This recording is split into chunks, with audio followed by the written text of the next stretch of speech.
ho, ho, ho! Michael Devellano, are you there? I'm here. It's really grainy, but I don't know what's going on.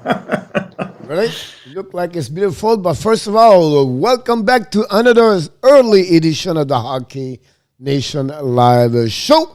This is your host, your co-host directly from South Florida, Coach Frenchy. And we have to go all the way to the West Coast. I believe he's in California because we see his Detroit Red Wings behind him in the background. We have our co-host this morning, Mr. Michael Devellano. Another big night last night. Very surprising outcome in the second game to me. Yes, exactly. It was like another amazing, great weekend. I'll be honest with you. It was just an amazing to be. I just want to welcome a couple of people who show up. Michael, we have welcomed Mr. Serge Leboutillier, directly from the Nova Scotia, New Brunswick, with his wife, Minnie. Welcome aboard. Well, of course, we have our best friend from Finland, Mr. Jamo Virtanen. And finally, of course, Chin Summon is aboard. Good morning, Chin Summon. Welcome aboard. And Michael, this morning we have a special guest around 10-15 minutes. We have Mr. Hockey Podcast, Nolan Hockey Podcast. His name is Zach. He's going to join us. And the good thing about him, you know what? He's a big fan of the Winnipeg Jets. So it'll be good to talk about him and to see what he's thinking about the team, everything like that. Also what he does, everything. So they have experience. So it'll be great to have him the next 15 minutes, something like that. But first of all, Michael, we have to jump right away because I want to thinking about Team Canada. What do you think about the completely about start with 0-3, come back and win? And, what do you feel about that? So it was a very young team that went over there. And I think they were, they have some undrafted players that are in the mix. And the guys on the top line are okay NHLers, like there's some decent guys, Mangiapane and Connor Brown, not world beaters. So a lot of credit to them, a lot of credit to Darcy Kemper, the goaltending, because I think he started out really shaky. And then they really just kind of went on a tear after that. So it's a great story for them to be able to come back and win. The World Championships are not the strongest level of hockey usually. Like, you're usually seeing much better competition and quality of players at the Olympics, for example, if you're talking about, or World Juniors even. Those are usually at their respective levels the highest level of competition for international teams. We saw teams like Britain in it. I think Italy was in it this time. And usually those are like second tier teams. But, great for Canada. It's always nice to be able to keep playing hockey. And usually guys that don't make the playoffs go over. We got to see some good teams from the USA and Germany and Finland. And it was a good experience. I was actually surprised at Russia. I thought they would do a little bit better. But they finished, I think, 5th in the tournament. Congrats to Canada. It was a great way to kind of turn it around. Gerard Gallant was the coach there. So it'll be interesting to see if Gerard Gallant gets another shot at an NHL job. There's quite a few that are open. So congrats to Canada and congrats to Gerard Gallant. It was funny you mentioned this because yesterday we have a question about that. Where do you believe Gerard Gallant is going to coach in NHL? And many people thinking Seattle Kraken or the New York Rangers.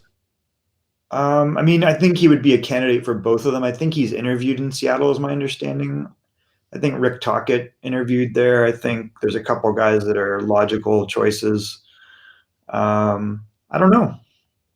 You would hope that he would catch on somewhere. He's had a lot of success in the NHL. So. Yamo said, he's very proud of his team because whatever they would have, they did not lose any game in regular time. So the time they lost, he was only on OT for the Finland. And he believed Russia were the best team on the paper.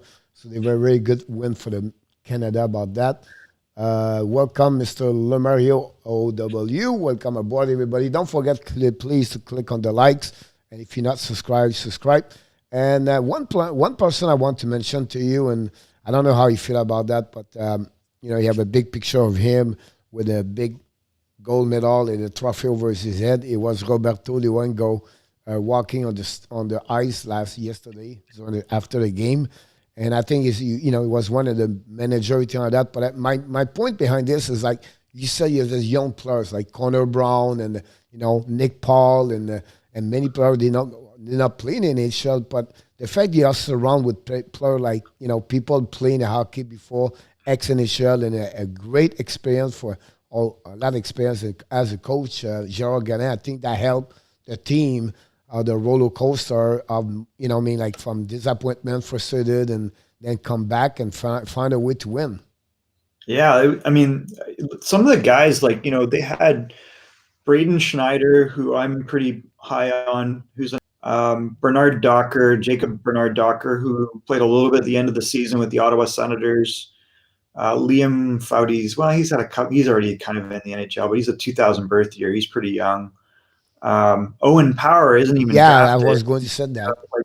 He's like a 2002 birth year. You know what's interesting, Pierre? Go through how many 2002s there are in this draft, by the way, at the top. It's kind of weird. Yeah. A lot of 2002s. People in the chat talk about the good win for the month for the Canada, but also we have our best friend, Mr. Carey Price, in the house today. Mr. Carey Price, he said, "No one can stop me anymore." So apparently, you can't score on him. So we have Carey Price this morning. We have also Yamo. And if you're a Montreal fan, it's a great time to be watching them. That's for sure. Yeah, and also we have Mr. Baxter, one of the biggest support helping us to grow our live stream. Pierre, being honest with you, Michael, we reached now 368, I believe, subscribers. Awesome. I saw that last night. That's exciting. 140 likes, and of course we get some dislike, but that's a part of the game. But it was more impressive, Michael. We got 8,500 people viewing the video last night live stream. So this is 4 times bigger what we never reached as a milestone. You cannot ask for more, and that would be it's just amazing about that. We like to talk about, of course, everybody want to talk about the game Montreal Canadiens and the Winnipeg Jets. And before that, we'd like to invite Zach to join us, and I think he's going to give us some thought and some comments about the game also. And then we'd like to have you, Michael, to bring also what you think about the game, the series, anything like that. So why not to bring Zach join us and talk a little bit more about what he think about what's going on and everything like that. So let's jump in. We'll see if it's happening there. And we go from there. It's not Frank, unfortunately, but it's Zach. I apologize. But Zach, welcome aboard. Thanks to take some of your time with us. I believe you are from Winnipeg, right? Yes, I am. I am from Winnipeg. Awesome. Great. And then secondly, I believe you are part of the show. Normally great. Not nowadays, but it's a little rough. I think you are part of the show. It's called, what's the real name? I was confused. I know it's NOLAN first, but is it NOLAN Hockey Podcast? It's NOLAN Hockey Podcast. And it was funny because we literally started it like when hockey was finishing up. So then we had to do random stuff to pretty much like tie us over for the off season. And then it was like, it's been okay since. It's been more on brand. I see. And he does what? He's a fan of the so pretty much what I do is I record myself watching the game on a terrible iPad. If nobody scores in the footage, I will delete the footage. But if they scored, then you get to see me either get upset or be happy about it. And that's pretty much it. And then I just put my thoughts in between it. That's awesome. So you're a big fan of Winnipeg Jets, right? Yep. And tell us a little bit more about what you think so far from the Winnipeg Jets. I know we are a bunch of people from Montreal Canadiens, but we always respect people, the other fans. And I think you are, I like what you're doing, guys, on the podcast and on the YouTube channel. So tell us what you think so far of the series for the Winnipeg Jets. Well, for me, this series has been a lot of the problems that we saw in the later, like in the regular season, especially down the stretch. Because the final stretch for the Winnipeg Jets was, to say challenging would be an understatement. We lost 7 straight. and no one seems to talk about it because we swept the Edmonton Oilers. But like going from the Edmonton Oilers to the Montreal Canadiens was a complete change of pace in terms of play style and how we had to play. Whereas the Montreal Canadiens have been shutting us down, we kind of had to have that position against the Edmonton Oilers. And if we could shut down their top six, that was pretty much it. Like 3 of the 4 games went to overtime, and it wasn't like we needed to score a lot of goals, but goal opportunities would present themselves a lot more because we were either tied or we could get a lead. And we have not been leading this series at all. And it's been a huge detriment to us because it forces you guys, it pretty much lets you guys play. Like the Montreal Canadiens, I will say, has an impressive defensive game. Their depth on the back end is especially good come playoff time in a heavy hitting game, where penalties are not as seen. And the Winnipeg Jets don't really have a good answer for that. And it's forcing us to put a lot more effort in the offensive zone than we would like to. And it's just creating offensive chances for the Canadiens to capitalize on. It's just been completely like I think Montreal playing Toronto in the first round was a very good matchup for them because going from the Toronto Maple Leafs to the Winnipeg Jets is a very similar makeup team. It's a team that doesn't necessarily give you the best back end, but in terms of offensive scoring depth, you can actually rely on at least 1 or 2 guys on any line that could perform, and it wouldn't be too out of the ordinary. Like Mason Appleton could get a goal, and you would be like, yeah, that makes sense. Matthew Perreault could get an odd power play point, and that wouldn't sound too out of place. But it's just been challenging to be successful. I'm sure. Michael, what you have you follow Winnipeg Jets, you follow North Division, of course. Every morning we are together here talking about all the team, everything like that. But Michael, you follow a lot Winnipeg Jets, Edmonton Oilers, everything like that, and now what you see from the Winnipeg Jets, and just what Zach said, what do you think about the series so far, and what do you believe what Winnipeg should do or they did not do yet, to win the Montreal Canadiens? Well, it's weird because the way Winnipeg won against Edmonton was a very fast team, and they basically had to take away time and space from Draisaitl and McDavid. The goaltending is not the same, obviously. Mike Smith versus Carey Price is very different. So when you get opportunities as Winnipeg, it's a lot tougher to capitalize on them because most of the opportunities are not in scoring areas. And I think the big 4 on Montreal are really protecting that mid-ice. And what's happening is the Canadiens, like, who do you key on? There's no one guy to shut down. So they're having success because they're beating Winnipeg to pucks.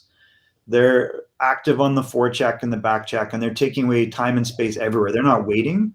Whereas Winnipeg plays this passive game, and they don't pick up on the forecheck till later in the breakout. They don't pick it up until later in the zone. And I think that's really hurting Winnipeg, and it's creating turnovers and opportunities for Montreal. And they're able to capitalize on it because they're just a quicker team. So I think the only way that if you're Winnipeg, you're going to have success is you've got to have less of a plodding style, and you have to stretch out Montreal a little bit. It's kind of weird, whereas Toronto was very much trying to get into a track meet, right? But again, you could see the quickness of Montreal was effective. And again, they took away that. The biggest thing is in their own zone. And I would agree with Zach. The defensive size of Winnipeg or Montreal in their own zone is super effective. And they're just saying, listen, you can shoot from anywhere except in this area. We don't care. Our goalie's going to not give up any rebounds. He's going to shut it down, and we'll take a face-off. And then Dino's going to tie you up, or someone's going to tie you up. So it's a difficult style to play against, and they're not able to use their best talents. Like Nikolai Ehlers has not been a factor at all.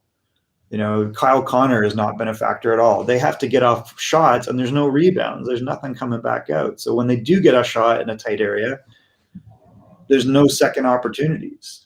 So they've got to figure a way to attack mid-range and jam the net, and they got to create some havoc, and they got to challenge those big defensemen. That's the only way. And they have to put pressure on Montreal's D, and they don't do that. They don't pick them up until later in the breakout. It's just really strange. They just play such a plodding style, and I just don't think it's working for them at all. Obviously, they're getting destroyed.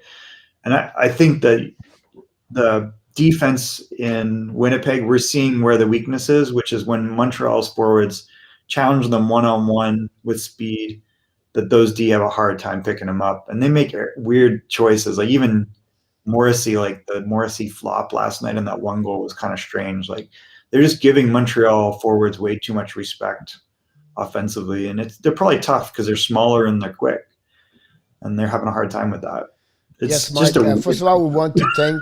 Yeah, you're right, Michael. We want to say hi to Oleg Kolesnikov, one of the great new subscribers yesterday. Oleg bring a lot of great comments, so welcome back. We have Michael Rosenblatt. Michael is back in the house today, talk about the problem. And then I want to mention to you guys, so first of all, Zach for me is like, Michael, you're right about this. I think, again, the series against the Oilers was very close. It's a 1 goal per game. And Mike Smith, Michael, gave at least a minimum 1 goal bad every time. I think the OT Paul Stastny, honestly, he should be stopped every time. That does make a big difference over there. And I think overall, you have one line to block or stop. And then right now, Montreal, the 4 lines score goals. And then you have to go, Suzuki's going to go. And then you have to go on the first line with Gallagher, plus the 2-3 goal in short-ended, and plus a 2 goal in power play, where on the flip side, Winnipeg did not have 0 goal that series on power play. And for my question to you, Zach, would be like, you're the guy follow everybody, like follow a lot of Winnipeg Jets of us. What is the impact on Max Sheffley right now without him over there? Of course, we lost also Paul Stastny. Paul Stastny came yesterday. I didn't see really. You can see he does not play the level he should play. I don't know, he's still bothered by the injury. But what you feel like, because Mike Sheffley is not there, was the big impact? And maybe tell us one player you really disappointed since the beginning of the series. So, also worth noting, it's very important to also mention, the Jets are without their best defensive defenseman, and that is Dylan DeMello. Dylan DeMello is not a flashy defenseman by any standard, right? But his stats are actually really supportive in the defensive zone. And he was injured on his first shift, which is just so Winnipeg injury luck. I can't even with that. Stastny obviously hasn't been the same since his return. We've had him on the wing, it seems like. So maybe that's relating to his nagging injury. And that doesn't work out very well because Andrew Kopp is not going to win a faceoff against Philip Deneau. And I'm not saying Paul Stastny does, but Paul Stastny has a better chance at winning a faceoff than Andrew Kopp does. I like Andrew Kopp, but that's not his play style. He's a lot more just grinding in the corners to try to cycle the puck around. He's not going to be winning a draw to set up the play. And then Mark Scheifele. Scheifele is the big one because as far as I would say, I would say that while Ehlers is our best forward, even though he doesn't get as many points, he's definitely the most dynamic forward we have. Mark Scheifele, all roads pretty much go through Mark Scheifele in some shape or form. If there's any offense to be made, Mark Scheifele's probably on that line, whether it's power play time, late in the period, or just any type of big line shift. It's the Ehlers or the Connor Wheeler Scheifele line. And it was demoralizing seeing that because I'll be honest, I didn't actually game 1 was probably one of our best, probably our best game, I would say, even though the first period was horrendous. Being able to put 3 past Carey Price is no easy task. But the thing is and if we had lost 5-3, even with the empty net, I wouldn't be so upset. But just he hits them and it's in a bad spot. It doesn't matter what your opinion is on the hit, and you've seen so many people go on it, and it doesn't really matter what you think, whether or not Jake Evans should have his head up. The fact is that Scheifele hits him in a spot where you can't ignore it, and it's one of those things where it's if Jake Evans gets up, then maybe we're not talking about this with such impact. But the fact that he doesn't get up pretty much, I would say, is the beginning of a downward spiral, because then you lose your second best forward for 4 games while pretty much shooting yourself in the foot in any momentum that you could have tried to gain late in that first game 1. Who's your best forward? Nikolai Ehlers. Really? Yeah. I guess Yeah, this year. 30 goal this year. Like Nikolai Ehlers is just under a point per game, but he didn't play Yeah, for any that's of our 7-game losing streak, I'd say. Like he was out injured. And it's just that they don't like breaking up the Connor Wheeler-Scheifele line. That's why he mostly plays It's so funny to hear that because like a year ago, they're like, we got to trade this guy. Well, it's funny because Ehlers, in my opinion, Ehlers' coming out party was that series against Calgary. When Scheifele and Laine went down, it made Ehlers have to carry a lot of the load. And people could forget, honestly, that Connor Wheeler even played in that series because for all intents and purposes, Ehlers was the only guy firing on all cylinders. And he actually really helped carry that into this season. And it's one of the reasons why I actually kind of like our second power play unit more than our first unit at times, because it allows Ehlers to have that high slot curl, which really generates a lot more offense than just the typical, let's pass it over to a guy that isn't named Patrick Laine and watch him take a shot that isn't as hard as Patrick Laine. Oh, look, Carey Price stopped it. Like, it's very cut paste type thing. It's just overly set up.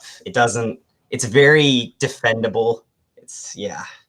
Well, I think Michael, you saw this against Toronto, right? And I think you saw Toronto. You're not going to get transition opportunities against this team. Like they're just going to hustle everywhere and close gaps.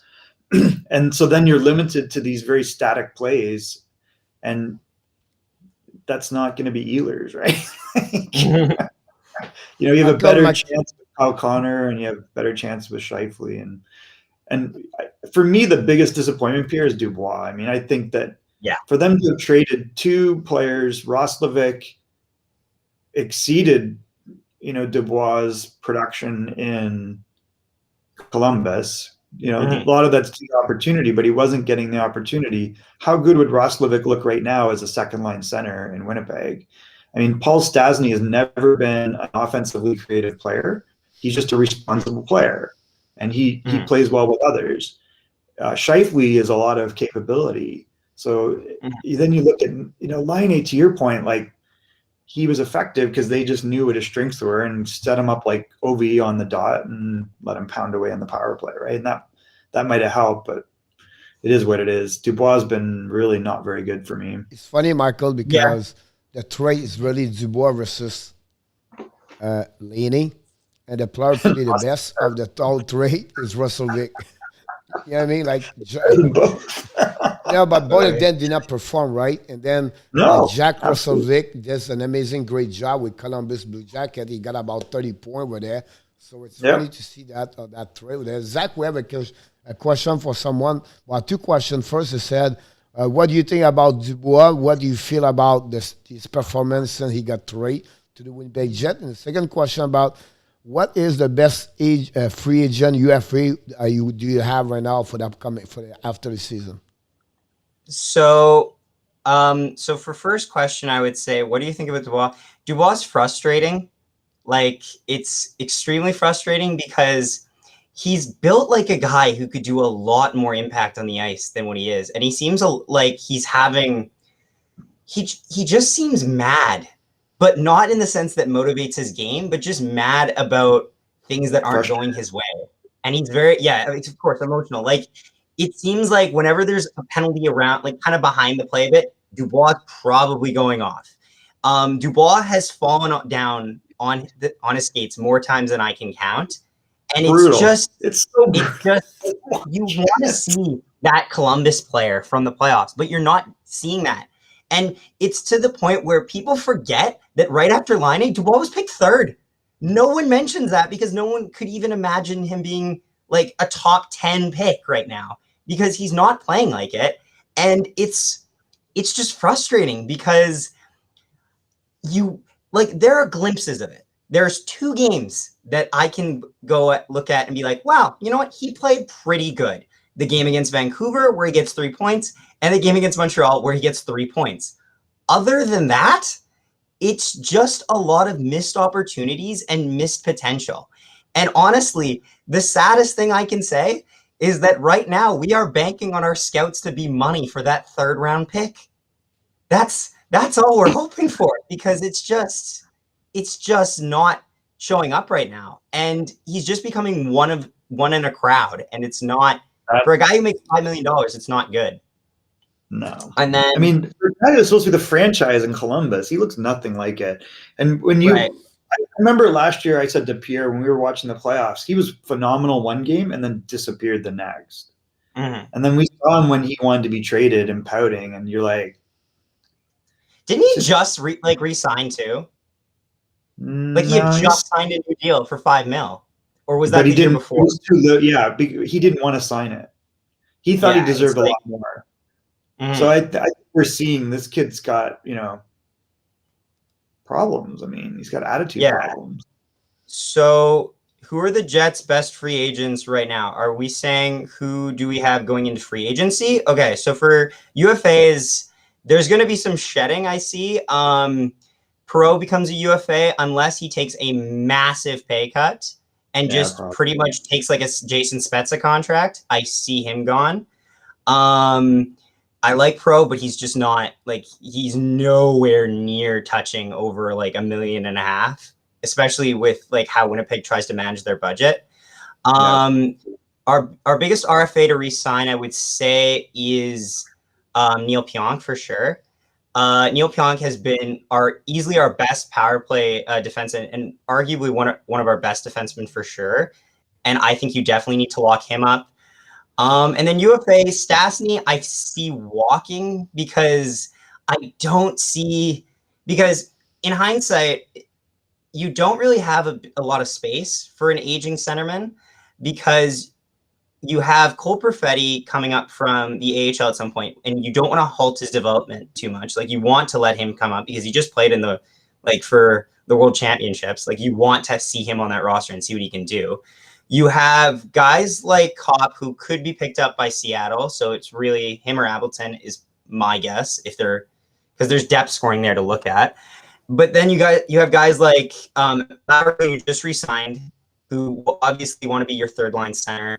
You have Scheifele, obviously, and then you have Dubois. And Dubois still has a year left after this on his $5 million contract for an RFA. So it's not like he has to go anywhere immediately, although that's becoming more and more a thought amongst Winnipeg fans, which is concerning to say the least.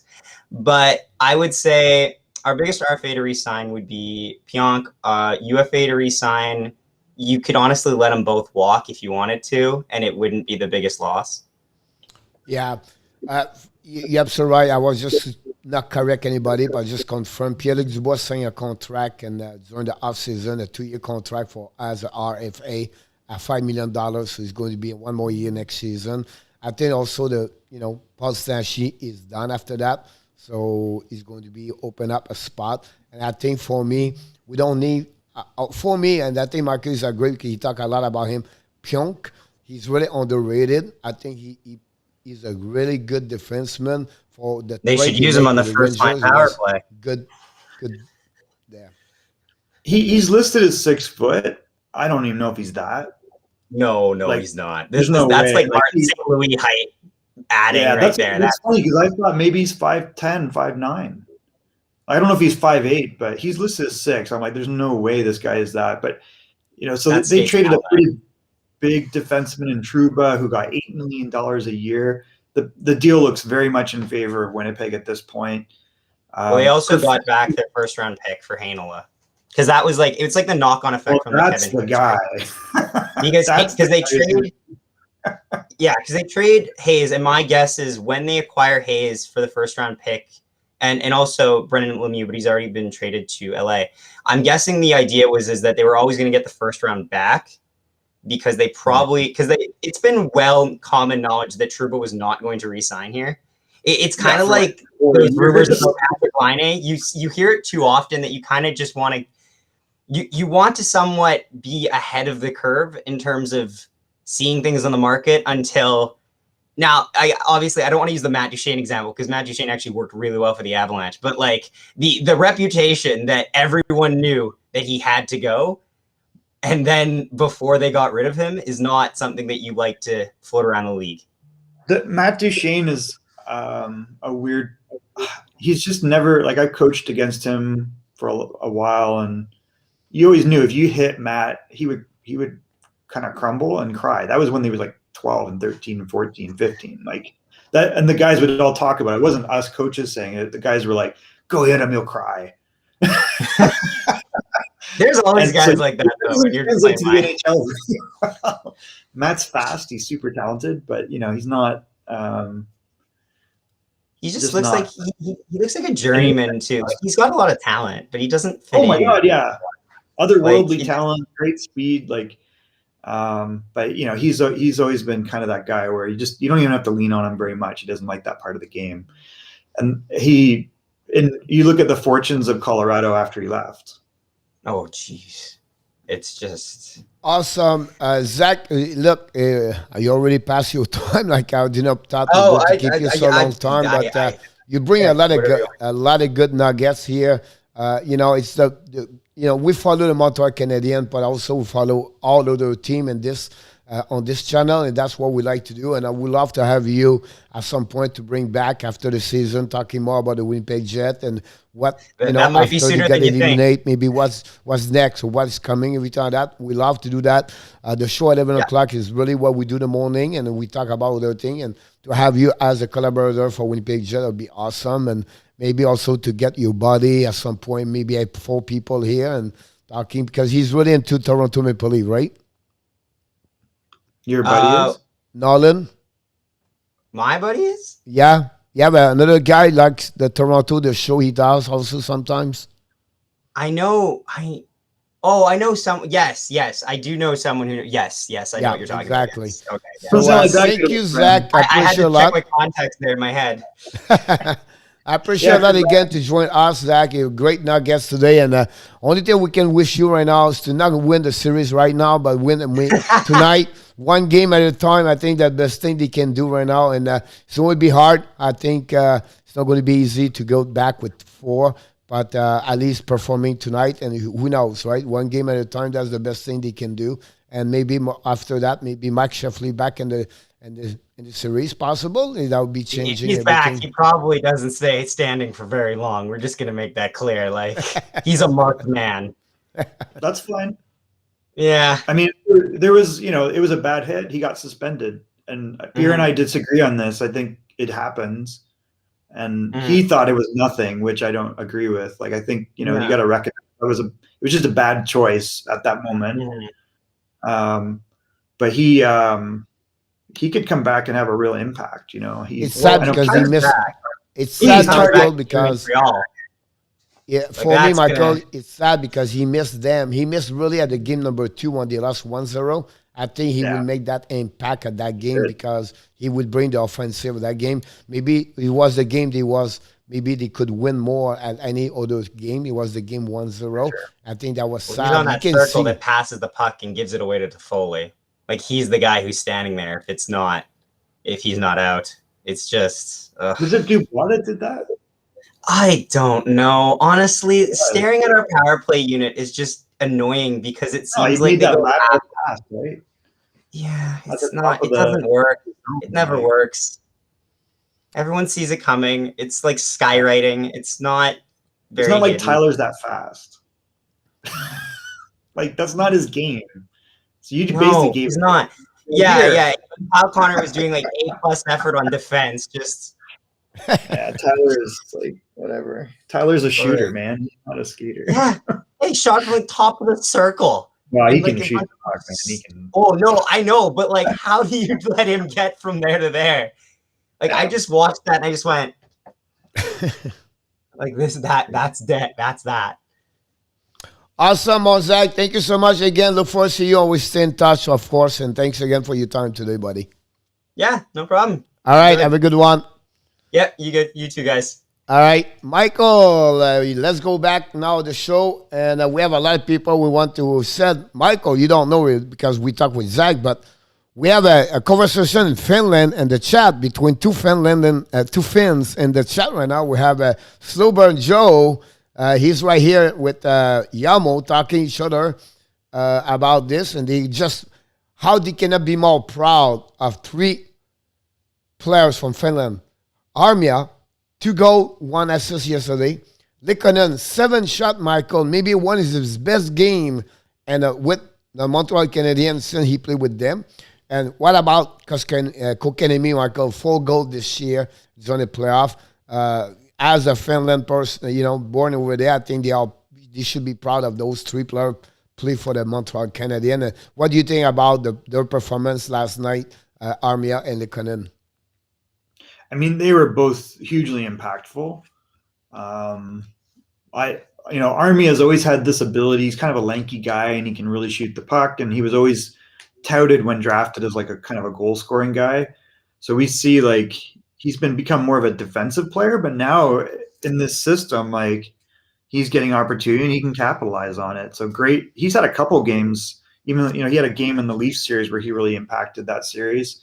Lehkonen, he's just, reliable and efficient. You're not going to count on him for anything, but good for him for that. I think Kotkaniemi's been a bit of a surprise. He had 5 goals all year, Pierre. He had 6 last year. But what's interesting is last year in the playoffs, he had 4 goals in 10 games, and he's got 4 goals in 9 games, but 0 assists. Michael, he has 8 goals and 18 games in playoff. And 0 assists. You know what I mean? Like the guy, he scored at some point, we talk that. But like, what is this guy? I can't figure it out. It's funny sometimes, Michael, how it turn, right? To losing Jake Evans, Montreal is better with Lehkonen at Evans on the paper because Lehkonen has more experience. He's really, really good on the awareness on the defensive side. He's a really great unit asset on PK. And because he's a winger versus Jake Evans, more of center, I think Montreal was better with Lehkonen versus Jake Evans at some point. That opened the door for him, for sure, for Lehkonen. But listen, Michael, he was 7 shots yesterday, and that was appraising. But I want to talk about someone, Michael, and I know people. By the way, I want to first of all welcome everybody in the show. Secondly, we want to ask you, don't forget to click on the likes, but also we want to have you guys on the show. We would love to have you, invite you, join us, talking about what you think. A 3, 4, 5 minute and talking about this is something you would like to join us. Don't hesitate to let us know in the chat, and we're going to open up and give you the link to do. And you go to the green room and you wait there, and we're going to bring you on the show. And that you know what I mean? We have a knowledge about hockey, but we're not an expert, and we just want to sharing that. But Michael, I'm impressed by one player. He has 0 goal, and it's Cole Caulfield. He's playing well, Pierre. He play amazing, Michael. He does the things like a guy. He looked like a guy playing the NHL for 5 years. Michael, you have 12 shots the last 2 games. No, he's going to score. Like he's. So we had this discussion on Dale Weiss's channel, and Dale's like, "Well, you can't play the guy; he's a liability." I'm like, "Where?" He doesn't turn over pucks. He's not Dubois. Like Dubois makes terrible decisions with the puck, and it costs his team. Cole Caulfield is quick. He creates open spaces. He's getting pucks to the net, and he gets the puck on a teammate's stick, or he's getting the puck deep. He's not. The goal, Michael Nick Suzuki yesterday. This pass between 2 players, Winnipeg on the tape. Not many people can do that. You know what I mean? Like you can see how skilled he is. That's why, like, I look at him and I go, I don't think that he's the opposite of a liability. Like if you didn't know he was a winger, you would think, man, this guy's a really good centerman. Like he's got that uncanny knack to find open plays. He creates space between you and me. He creates separation all over the ice. Like, and that's, whereas you see other players, they just skate forward and then they don't make a decision with the puck quick enough, and they move it laterally or they move it against the defender and it comes back. He's not doing any of that. Like he's very smart with the puck. He's much better than I would have thought overall. I realize he hasn't scored, but for me, he's like an excellent And player. as a coach, Michael, when you see this, a player like him have an opportunity to score, like the chance to shot, you know worry about the goal right now. Yes, exactly. The goal will come with time, right? It's somewhere you don't see on the ice. You know what I mean? That's your worry. But a guy like him right now, I think Jimmy Charm, he should be happy about what he see from Cole Caulfield. Yeah. And what I like is they build a chemistry between him and Suzuki. They play together now. You can see the 2 young men, like 20 years old, and they're just building together. That's something we need in Montreal. I think that's That's awesome. I think also, like, Yamu was funny because Yamu said, he said Edmondson was on the ice on the power play. Now, we know Jeff Petrie was hurt during the game. We don't know the gravity of the injury right now. We are live here, so we don't know what's going on. Or any update you have, Yalmo or some other people right now here, have any update on the injury of Jeff Petrie, that'd be great. If you know, maybe Michael Rosenblatt or some other people here, that'd be awesome. That's for me, it's a big thing. So what are your expectations, Michael, for tonight's game? Before we talk a little bit, before we leave the game of Vegas, Colorado yesterday. And you mean for the next game tonight with Winnipeg? Tonight, yeah, the Winnipeg Jets and Montreal Canadiens. Do you believe Winnipeg is going to win, or do you believe they have a chance? Do you believe they have a chance. I haven't seen anything that indicates that they're in this series. I mean, they're not winning battles with pucks. They're not getting to pucks quick enough. They're not putting pressure on Montreal. They're playing the same passive game that was successful against Edmonton, where they just pick up the best players. But who do you key on in Montreal? They haven't made adjustments that would allow them to be successful. So I don't see them winning at all. I mean, it would take something crazy. Are we saying Scheifele's back tonight or no? No. He's still got 1 or 2 games. 2 more games to go. 2 more games. So I don't see them winning anything. I mean, they would need, Nikolai Ehlers would need to figure it out, or Kyle Connor would need to figure it out. I just don't see it right now. And Hellebuck, we didn't bring this up. Like, are we happy or unhappy with Hellebuck's performance? For me, if I was a Jets fan, I would say amazing, happy about him. He make Michael, he make big save, one that, you trade by 1 goal or 2-1 or 1-0, like the game 1-0, Michael, Biron, Zuski, Caulfield should score, and he make the big save to keep the team in the team, to keep the Jet in the game. So you can see that resilience he has, but unfortunately have no, how can you win, Michael, a series when you score only 4 goals in 3 games? Pretty rough. Yamo asked a question. Do you really think Allen is on the net tonight? It was confirmed yesterday from the people. He was on the live stream. Dominic Cham already announced yesterday Carey Price play both games in Montreal, where I'm really shocked about that. And Michael, that's my question. Maybe you guys in the chat could answer my question. Michael, I follow the stat on that. Carey Price have only won 1 W after 8 time back-to-back games. So he's 6-1-1, and he have a save percentage of .887 or 88 or 892 or something like very low save percentage on the back-to-back game, and also he lost most of his game. What do you feel after it's 3-0? What do you feel about, can he show back? Because right now it's not the same Carey Price, or for the team or is in the playoff, everything like that, you have more experience. What do you will do if he was the coach, or you think like, no, I go with him. It's not matter. He's our man. He deserves to be there. And I'm sure you have a conversation with him. Maybe he said, "Hi, Carey, what do you think? You prefer to have a day off?" You're not going to stop playing Carey Price. He's why you're winning. So at this point, you're all in. But do you believe is it the best for him to be sit, or you think no, he should go with him and losing with his no matter he'll be ready next game? Is he hurt? No, he's not. No. Again, I'm just said. I'm agreeing, not disagree. I just bring you what happened, right? Unless Carey Price is hurt, you never stop playing him. Okay, so whatsoever he's difficult, he's not the same Carey Price. The second night when he played back-to-back game, you think it's okay. Because you playing him, Peter. You don't hedge your back. Michael, the reason I bring this to you is like, and you was disagree, I believe, what happening. What about Robin Leonard? Would you? So that's exactly what I was going to ask you, because I believe he was disagree about that, what he did to McAndre, Fleury, Peter Dobert, Tubert, and Colorado. So that's my question bring to you. So do you feel like Peter Dobert, he should let Fleury back and start the series against Colorado, or he did take him a break to Fleury and he go with with Leonard. I mean, you could say, hey, we're winning now because we rested him, but I don't see that. I mean, and again, Jake Allen does an amazing, great job, right?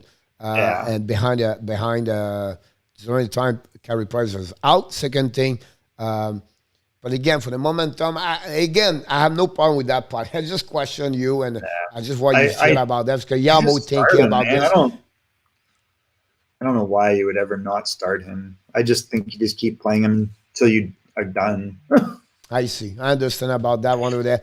I think today this series is end. That's Oleg Kolesnikov said that over there.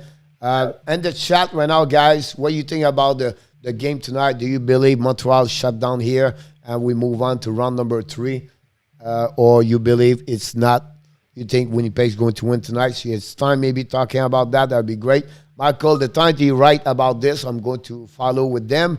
And my question now, you follow, of course, I'm sure, the Colorado Avalanche and the Vegas Golden Knight, where it's almost like a black to white, or it's almost like a 180 degrees completely different right now. Because after the first game, everybody put Colorado winner the Stanley Cup after they win 7-1.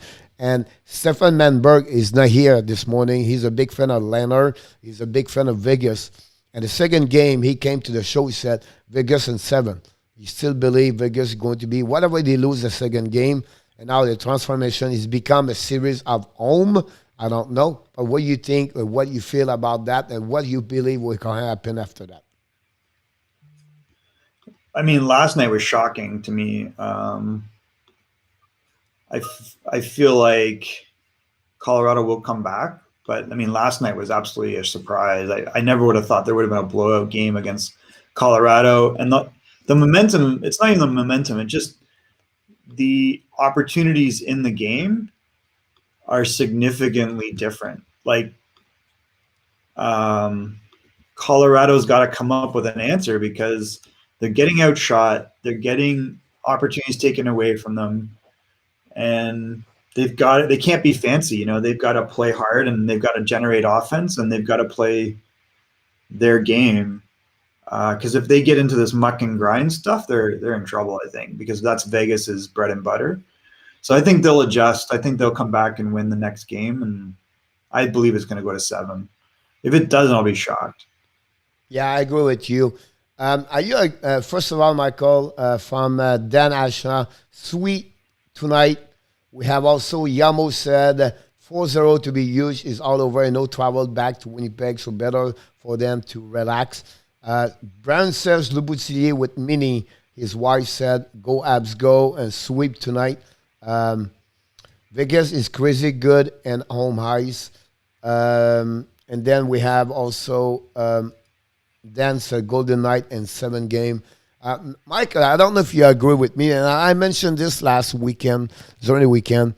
I really believe that the crowd now is getting sold out, and Vegas is sold out. I think you have an impact of it. I don't say they make the team winning. It's just make a major impact now compare any other building where it's not sold out, and the only $2,500, Michael, in Montreal, it's 5 times more louder and better at Winnipeg, and I think that's helping a little bit more the players to be not much right, but pushing more, right? That kind of the pushing energy or the emotion in the building, and I think that's helping. I think Vegas, those guys, Michael, it's like it was crazy last night at Vegas. I want to be there. It's like I don't know. It's so refreshing, Michael. We struggled for 19 months with no people in the building. And people in Canada are worse with the curfew, each other. And since those people sit yesterday, Michael, on the street in Montreal with a big screen and enjoy the nice weather and be all together, and to have that possibility, a team and sport bring that kind of the excitement and entertaining and everything like that. That's what the people need right now after we suffer so much. And you know better than me. You know how it's going on. And California, you're not, what I mean? Like, it's not like the best state in the USA about that part of the situation, right? And we're fine. It's, we're shockingly open. I mean, Orange County is anyway. I think that it's calmed down here. Texas is definitely open, but we have not been on lockdown like Canada. Like, Canada's ridiculous. Of course, absolutely about that. But talking about this, Michael, Canadian John, Michael is a new subscriber, a great guy from Westmount. He brings a lot of great comments about hockey for sure. I agree with Yamo Nemeth make a big mistake yesterday. But talking about this, Michael, can you tell us about what happening, the NHL agreement with the Canada and USA now for the round number 3? I'm sure you heard about what's happening. Yeah, I mean, I guess they have an exemption for them to get through the border without like prolonged quarantine, you know? Because right now it's closed to non-essential travel since March, Pierre, 2020. Come on. You're safe, Canada. You're safe. Currently, travelers arriving in Canada face a mandatory 14-day quarantine. So, like I was talking to someone yesterday who was he's Canadian, he's in Everett, is vaccinated. Yep. And it won't go back to Canada until they ease things up, because he would have to sit in his apartment for 14 days quarantined despite being vaccinated. That's crazy. Well, I know this. It's just crazy. Brain. But you've got this crazy nonsense. But Canadians are so polite and so obedient. You'll just do what your government tells you. So I think what they're saying is arrival and departure by private jet with daily testing. There's a modified bubble. Yeah, the agreement was accept what happening between Canada and the USA. Part of the government give a chance for the NHL to play. So they waive anything about quarantine, everything on that, healthy, everything. So for the team in USA and Canada to try to move, play home at home, or so that's the decision of the Canada healthy side to give that opportunity for the NHL team, whatever who's going to be playing USA to do that. So it was the agreement happening yesterday. I think that's great to see that. It's good to, I think it was not be fair for the team Canada play only and USA. So congratulations. I want to mention about you guys. Oleg said last night before the game, he said no chance for the Vegas to beat against Avalanche. He just said he's laughing about that because his prediction was very bad. Our best friend Cole Caps encouraged people to sign up and to likes. You, buddy, Michael, NHL asked you, how are you doing, buddy?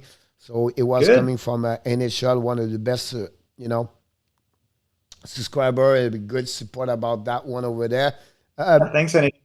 Things are good. NHL asked you, Michael. Petrie is a game time decision. Either Romanov or Willett will play. Cannot open for Romanov. What do you think about this? If Petrie is out, is a game decision. Do you expect Willett or Romanov back in the lineup? Romanov. I mean, Ouellet is, struggles a little bit, right? Like we had him in Detroit. He's a little bit weak one-on-one, and he makes some questionable decisions with the puck. At least with Romanov, you've got upside on the power play, and maybe you can calm him down and say, hey, look, make decision with the puck here, here, and here, and don't wait to the last minute. And that's the big thing with him, is he takes that extra step, and then it's going backwards or forwards. It's 50-50, right? So when I talk about a 90-10 play, I want 90 in my favor that it's going forward. And he's got to learn to do that. And I think that you're going to have more upside with him on the power play. Ouellet, I don't know. They could go Ouellet, but I would be very surprised. For me, Michael, is Romanov for a few things. First of all, he's a young man. You're going to have a future with him, right? Give him a 7-8 minutes. That's what you do right now. And why not to rest Edmondson to be not playing on the power play like they did yesterday and bring Romanov. He can play those minutes on the power play. He's been there during the season. And for me, I'll be really not upset, but I would be disappointed if I don't see Romanov and I see Xavier Ouellet in the lineup tonight, because I think he deserves Romanov to be there. I'm always nervous when I see Gustafsson anyway on the ice, It's like, I He's don't played know okay. what kind of player Detroit have. Like, you see him, say, oh my God, what's the next mistake he's going to create every time that? But overall, I think it would be good for Romanov to be in the lineup tonight. So it'll be very interesting. And before we shut down the show, Michael, it's already 56. What about the game tonight? We have earlier before the game in Montreal at 8 o'clock. By the way, we invite everybody to come back to join us tonight. Live stream 7:30, pre-game show, the live stream, and then a post-game. And hopefully Michael join us before or after talking about the game. We're going to do a post-game tonight. So everybody in the chat want to join us talking about the game before or after. You tell us. We're going to invite you. Yamo, please. I know Michael said we would love to have Yamo in the show because you bring a lot of comment. Don't be shy. Always said to you, don't be in the camera if you don't want to talk, but we would love to have you, Yamo, to join us. But Michael, a big game tonight. Boston Islanders, Tampa Bay is off tonight. Carolina is up. So what do you expect? This is a crazy, crazy series. We don't follow too much, but the time I watched the game, this is like crazy, Michael. Old school, Uppersney, Martian, Varlamov, he thought he's not going to go in. He's back now. He's doing like amazing. No. Rask is solid over there. Barry Trotz, every time we think Islander is going to be down, they find a way to come back. And yeah, it's crazy to see that. So what do you feel about the game tonight? I will say it again and again. He's the best coach in the NHL. Like, this guy is prepared coming into the game, and you can see when things go a certain way, he makes adjustments like no other coach. Yeah. I mean, he's been... And sometimes, Michael, it's like you don't like, we know the talent they have, but they don't have like a talent like Edmonton or Toronto or, like those big stars like McDavid or Matthews. Or they have a good talent, but not that way. Like, they don't have that, I would say, the second level of talent compared to the top at the top, right? Barzell is great, but again, he's not like McDavid or Matthews. He have only 2 goals in the series, and I feel like he's not the prototype of players where I believe Boston have a little bit better overall. But he find a way to have the support of the older players, the secondary line, and you know what I mean. Like you have to go all the way to Matt Martin. I think that line was number 53. Ziziskas was Zizi. Casey Zizekas. Casey Zizekas is a 13-year-old Pierre. He used to come to my AA practices. Really? So he's a kid. I think he played AAA, but he would come with. I believe, Michael, he's underrated in that organization or that NHL. He bring a lot of things. That's what you need at the playoff. You have a team need to learn. You have some players play well during the season, Michael, but you need players learn to how it takes to win game in the playoff. And I think that's the type of player he does for the. Yeah, Casey's a winner, man. He's always been like tough and consistent. And he's not like a super high end offensive talent. I remember thinking that when he was young. I'm like, he doesn't have like the skill of other guys, but I mean, he went 4th overall in the OHL draft. He's always been in that mix with Duchesne, Hall, and Ryan O'Reilly. Like, those guys were 1, 2, 3, 4 in the OHL draft, and they all had great OHL careers. And then you see all of them are in the NHL doing really well. I mean, he's not like the same skill level as the other 3, but you can see he's got Ryan's tenacity and he's got Ryan's work ethic. Yeah, I agree with you. We welcome John Grega. He's a big fan of the Boston Bruins, Michael. He's from the Boston area, so we welcome him to be a part of the show this morning. I think that series, Michael, is another series I believe is going to be 7.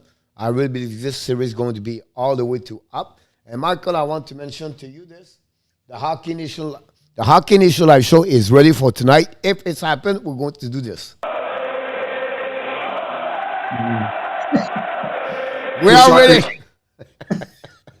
We are ready. The broomies are closed. My bucket well met is around, and we are ready to celebrate tonight, Michael. Listen, this is great for hockey. And, you're fans of Detroit Red Wings. And, you wish that's happening to what our team we like. And everything like that. That's good for our channel to have a team we follow and to increase that capacity of people. That's amazing. And it's just talk about you, Michael. Maybe I have a question for you. The New York Rangers, if they have a chance to select a center, do you believe Zellinger is the choice or Chad Lucius? I like Chad Lucius. I think he's a much better player than even guys that are ranked ahead of him right now. Yeah. I've watched Chaz a lot. He can shoot the puck, but he can also be a really good playmaker. And you saw like he wasn't even expected to come back this year, Pierre. And when he did, he like was a goal a game for the U.S. development team. He might have broken records when he was there if he had been there all year. I think he's gonna.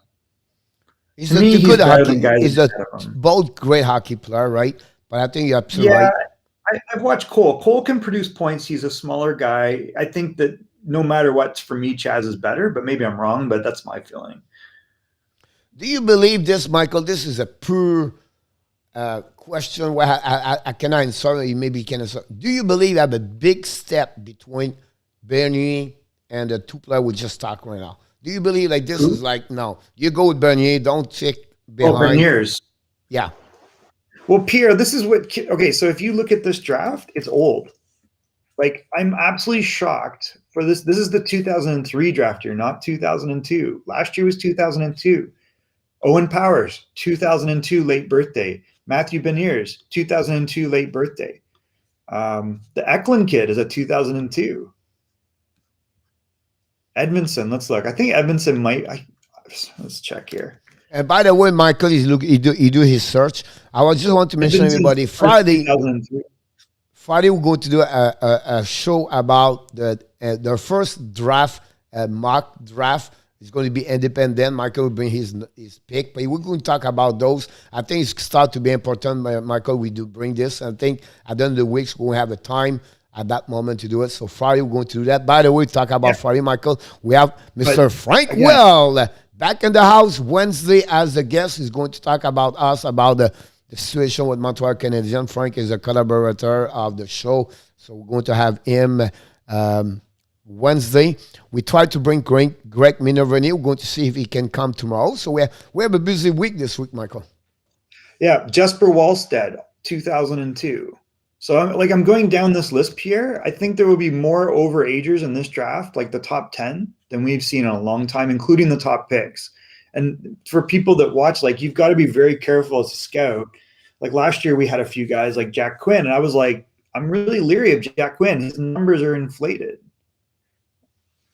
So that's what you worry about, because the guys that are over age, they're playing against guys, yes, only a year younger, but that's a huge difference at those ages. And you always see the overagers, their production goes up 40%. So you can be very tricked into thinking that this guy's a star or is a higher end player, and then they plateau early. So this is going to be a weird draft for a lot of reasons, but that's definitely one of them for me. I think. Do you believe, just I don't want to put you on the bad situation, do you believe the Devils would pick Luke Hughes if they have a chance, or they would just go with the best of the best? I'm not sure. I mean, I think he is the best of the best. He's up there, you know. I don't think they would hesitate. They know what they have in Jack Hughes, and those brothers are very competitive together. That's the reason I asked you this question, Michael. Yeah, I think that they're not, going to take time off. They're going to push each other, and that's kind of the way those three brothers are. I know. I know, Michael. Not. Friday we're going to talk about this, but and we're going to ask him more on Friday, but if Detroit Red Wings, I think they are number 6 in this draft. I believe they are number 6 pick, right? They are just after the New Jersey Devils, right? Yep. If they have a choice between a Sweden forward or because I'm not sure if Eglund will be there. I don't know if Edvardson will be there. And my point is, take one of the two of them, and then I put on the right side Wallstead. If you are Steve Yzerman this morning, who do you pick? I go for the goalie. I mean, I thought Askarov was an outside chance last time, and they picked Raymond, which made a lot of sense. And now I'm kind of glad, because we've seen Askarov at his worst. I think you really got to think about taking the goalie. He's a 2002, so he's a little older. The only way you don't is you would have to think that the other goalie in the draft, the Edmonton goalie, will go somewhere in 2025, Casso. That would be the only other goalie that's in the same caliber. So you've got to think like they don't have a pick around there. They have a pick near the end of the first. I think he'd take the goalie. No, it's all right. I was just curious about that one over there. I know we're not going to talk about It's always this, risky, but I think he'd take him. and it should bring this to you. Do you believe? I think I'm not sure about this. He said Luke Hughes won't drop any further of Devils. I believe. I'm not sure. I think Luke Hughes can go all the way to 8.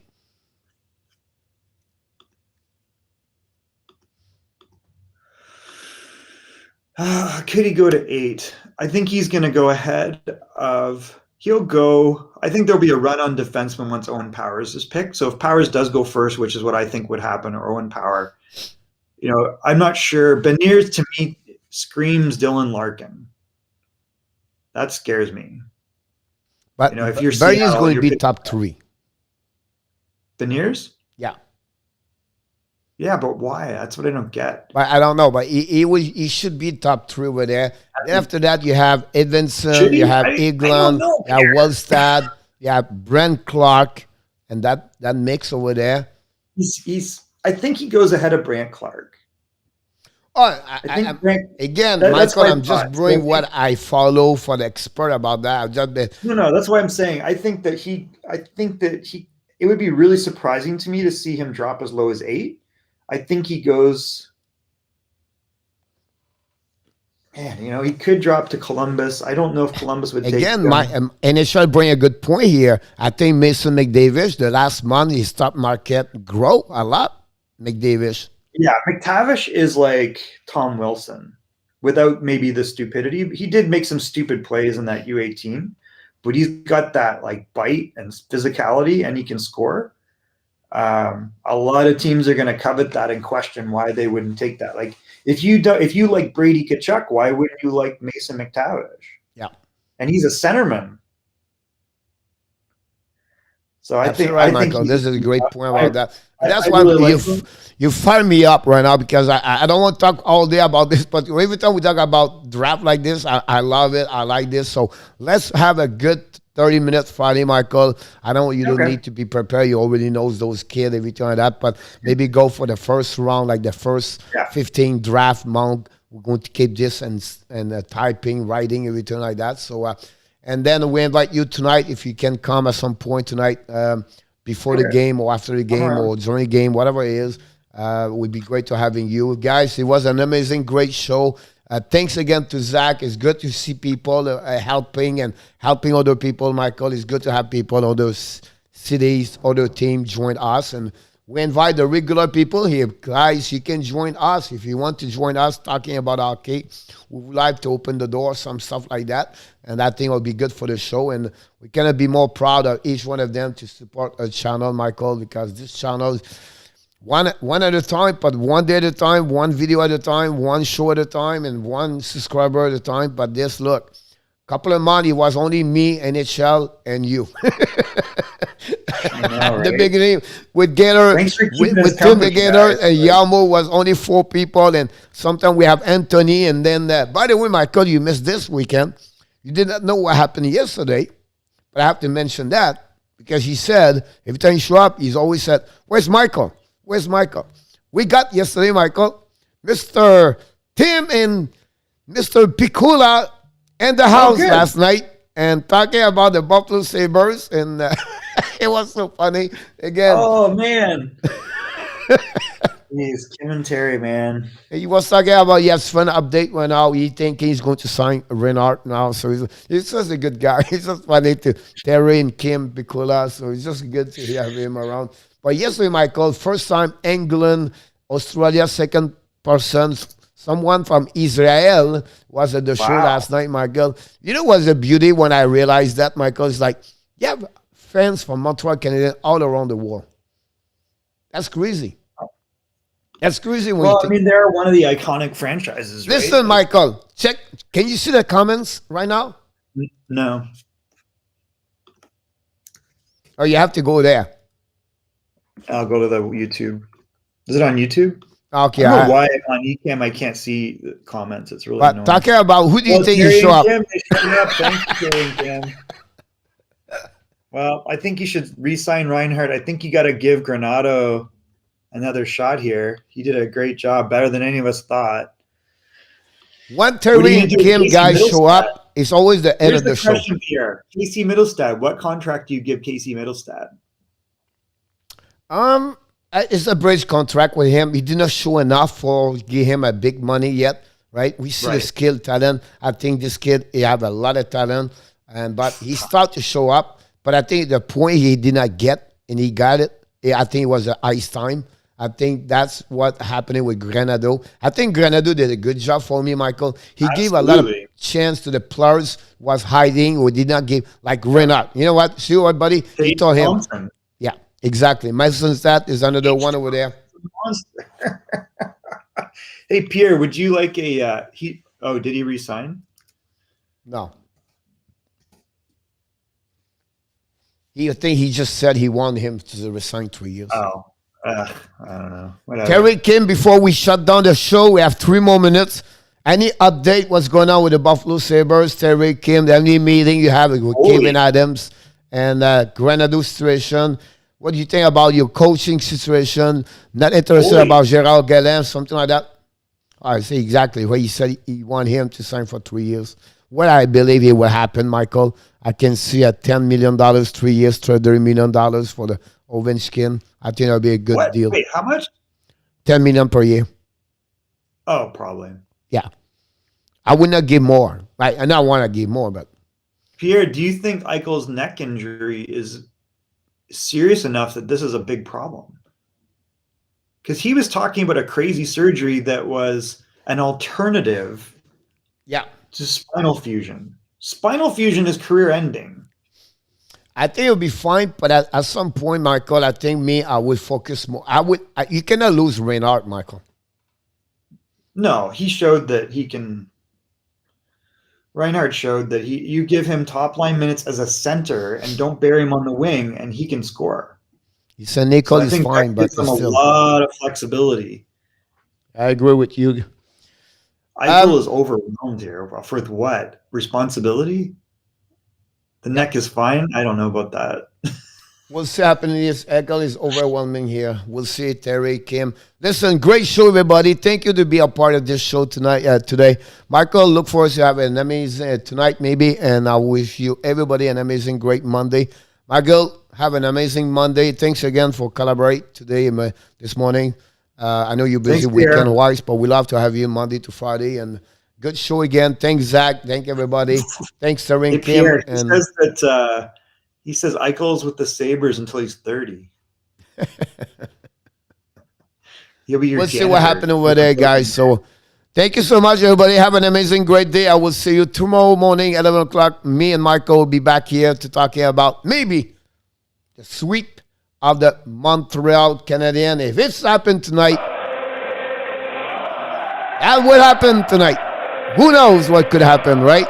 Have an amazing, great day, everybody. I will see you tomorrow morning, 11 o'clock Eastern Time. Thank you, Michael. I appreciate that. Thanks, Pierre. Have a good one.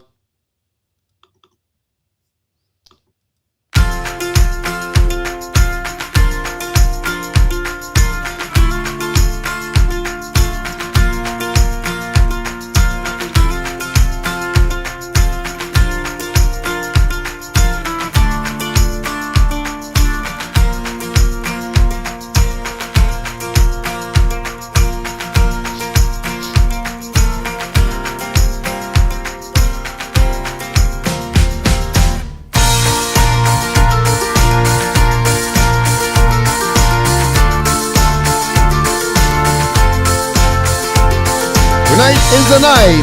Yes, Serge. Go Apps, go Cap, thank you. Terry and Kim, thank you so much, everybody. Have an amazing, great Monday. Look forward to you tonight, 7:30 for game number 4 between the Winnipeg Jets and the Montreal Bleu Blanc Rouge.